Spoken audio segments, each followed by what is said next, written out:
So, isang mapagpalang hapon po sa ating lahat. Muli ako si Miet Sebastian and welcome to our daily devotion with Pastor Russell Ocampo. And today, our devotion talks about, ikaw ba ay secure o insecure? So, our concept is all about election. So, ang eleksyon ay ang pagkilos ng Diyos bago palikhain ang mundo kung saan pinili niya ang ilan para sa kaligtasan. So, ang pagpili na ito ay hindi batay sa anumang kabutihan o gawa ng tao, kundi sa kanyang soberano kalooban at biyaya. So, pinapakita nito na ang walang hanggang awa ng Diyos at ang katotohanang kaligtasan ay isang regalo na hindi makakamit sa sariling pagsisikap, kundi binibigay ng walang bayad sa pamamagitan ng kanyang biyaya.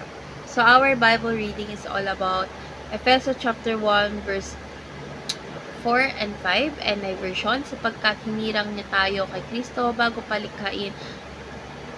pa nilikha ang sanlibutan upang tayo ay maging banal at walang kapitasan sa harapan niya. Kung sa pag-ibig, itinalaga niya tayo upang maging kanyang mga anak sa pamamagitan ng Jesucristo ayon sa kanyang layunin at kalooban.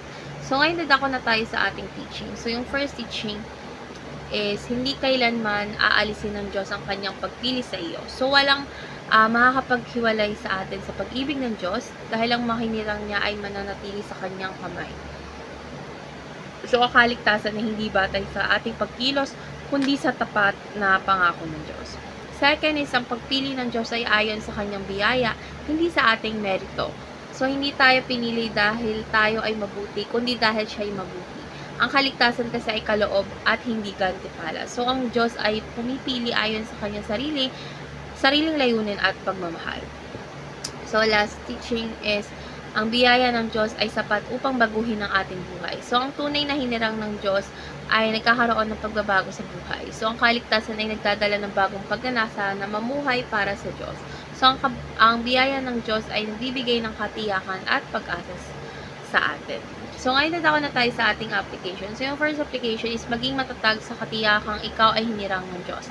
So, hindi mo kailangan mabuhay sa takot kung tunay kang kay Kristo. Hindi mo kailangang patunayan ang iyong sarili upang manatili sa pag-ibig ng Diyos.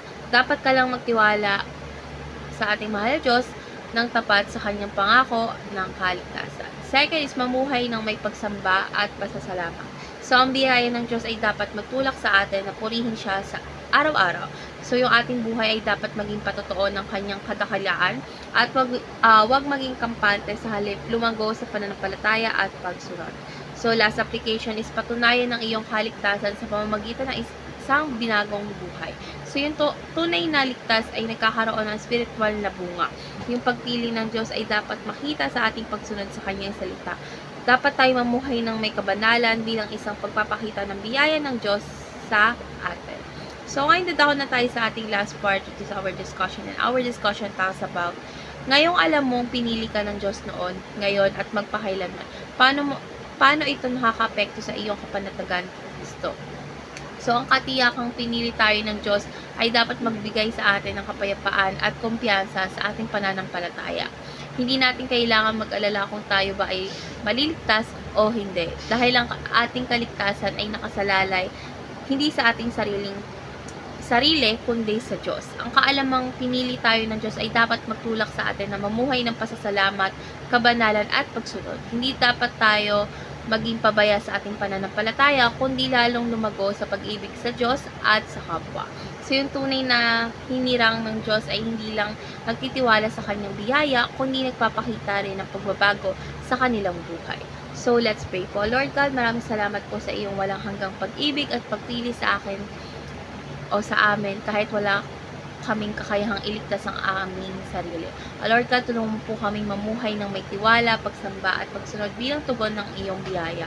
Lord God, palakasin mo po ang aming pananampalataya upang hindi kami magduda sa iyong pangako ng kaligtasan. Lord God, gamitin mo kami upang ipahayag ang iyong pagmamahal sa iba. Sa pangalan ni Jesus, Amen.